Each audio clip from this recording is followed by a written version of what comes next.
चालत आलेला हा इतिहास आहे। आणि या यात्रेमध्ये लोक गोट्याची गोटमार खेळतात, लोक इकडे काही रंगाची होळी खेळतात। या यात्रेमध्ये गोट्याची गोटमार होते आणि या गोटमारीमध्ये जोपर्यंत कोणाला गोटा लागत नाही तोपर्यंत ही गोटमार चालू असते। आणि ज्यावेळेस तो गोटा लागल्याच्या नंतर तो मूर्छित पडला जातो माणूस, त्या मूर्छित पडल्याच्या नंतर गदाजी महाराजाच्या मंदिरामध्ये आणून त्याला रक्षा लावली जाते।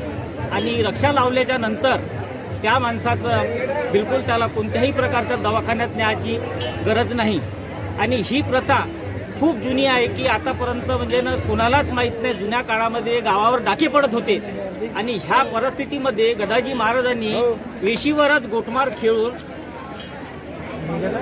गोटमार खेळून तिथे ह्या डाकू लोकांना अडवलं आणि तेव्हापासून हा गोटमारीचा इतिहास आहे। आणि श्री संत गदाजी महाराज या गावचे जागृत असे आहे की इथे ज्याची श्रद्धा आहे तिथे तो श्रद्धेला पावणारा भगवंत आहे, अशी याची एक आख्यायिका।